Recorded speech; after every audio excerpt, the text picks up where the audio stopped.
आज देश की आजादी के 78 साल बाद भी भारत के अंदर गरीबी क्यों है? क्या भारत इस गरीबी से निकल पाएगा? या गरीबी देश की आजादी के बाद ही थी, कांग्रेस के टाइम पे, इंदिरा गांधी के टाइम से लेकर 2014 तक, या फिर नरेंद्र मोदी जी के टाइम पर? क्या रहा होगा गरीबी का इतिहास? तो चलो जानते हैं।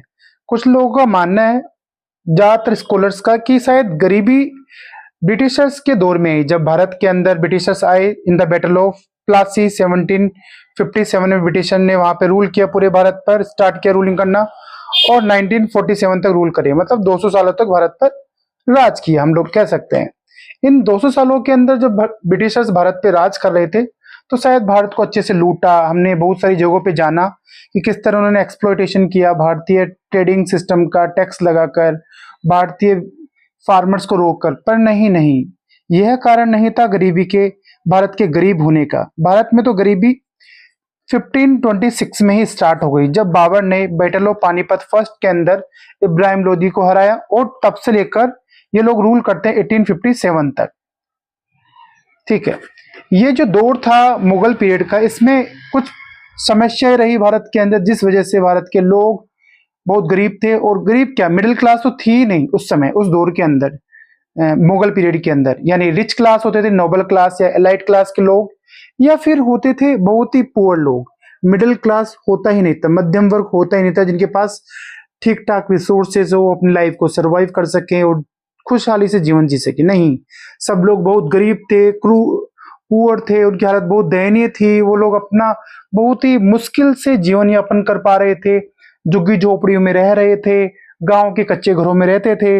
बच्चों की शादी करने के लिए लालाओं से पैसा लेना पड़ता था, और वो लाला जो होते थे वो किसी न किसी ब्रिटिश मुगल परिवार के किसी शहजादे के या फिर नवाब साहब के कोई ना कोई असिस्टेंट होते थे। तो इस तरह से या तो रिच वर्ग होता था या फिर पुअर वर्ग। इसका कारण अगर जाने हम लोग, तो इसका मेन कारण था भू राजस्व टैक्स। ज्यादातर, जी हाँ, भू राजस्व टैक्स। पर उससे भी बड़ा कारण यह था कि भू स्वामित्व, जमीन का जो राजा होता था वह मुगल शासक बादशाह ही होता था। तो लोगों के पास जमीन थी ही नहीं मुगल दरबार के अंदर।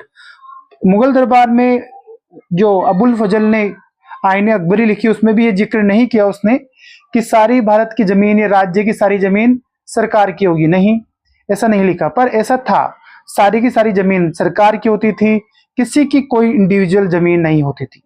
अब जिसकी इंडिविजुअल जमीन नहीं होती थी, तो वो अपनी जनरेशन को या उस जमीन को अच्छे से डेवलप करने की सोचते ही नहीं थे। और साथ में अपनी जनरेशन को नहीं कहते थे कि जमीन पे अच्छे से एग्रीकल्चर की जा सके और इसको बढ़ावा दिया जा सके, जो फॉरेस्ट लैंड थी उसको कन्वर्ट करके एग्रीकल्चर लैंड में किया जा सके। कुछ भी अच्छा विकास नहीं हो रहा था एग्रीकल्चर के अंदर और भारत की जमीन पर, जिस वजह से भारत का जो कृषि प्रधान देश बोलते हैं हम लोग आज, ये बहुत गरीब था। यही मेन कारण था गरीबी का, क्योंकि पास जमीन ही नहीं थी। जब फ्रांस और बर्नियर ने अपनी book the travel in the Mughal empire में लिखा ये बात कि भारत के अंदर बहुत ज्यादा गरीबी थी, फ्रांस और बर्नियर, जी हाँ, जो 1656 से लेकर 1668 तक भारत में आया। ये आया दारा सिखों के इलाज के लिए, जो एक चिकित्सक था, फिलोसफर था, हिस्टोरियन था, पॉलिटिशियन था, और फिर बाद में यहीं पे रह गया। 12-13 साल रहने के बाद में एक अर्मेनिया के मुगल दरबार में एक वो थे एडवाइजर, जो मुगल दरबारों के एडवाइजर होते थे, उसका नाम था दानिशमंद खान। उसके साथ ये फ्रांसो बर्नियर भारत में रहा। तो जितने साल भारत में रहा, इसने अपनी बुक में लिखा है अपने एक्सपीरियंस कि भारत में बहुत ही बुरी हालत थी कंपेयर टू द फ्रांस। उसने फ्रांस से कंपेयर किया, फ्रांस के राजा जो लुइस 14 था उससे कंपेयर किया भारत के सोसाइटी को। तो भारत में कोई डेवलपमेंट नहीं था, कोई विकास नहीं था, सब लोग निरंकुश थे, और फार्मर तो इंटरेस्टेड थे ही नहीं अपने आप को डेवलप करने के लिए, अपडेट करने के लिए, क्योंकि जमीन उनकी थी ही नहीं।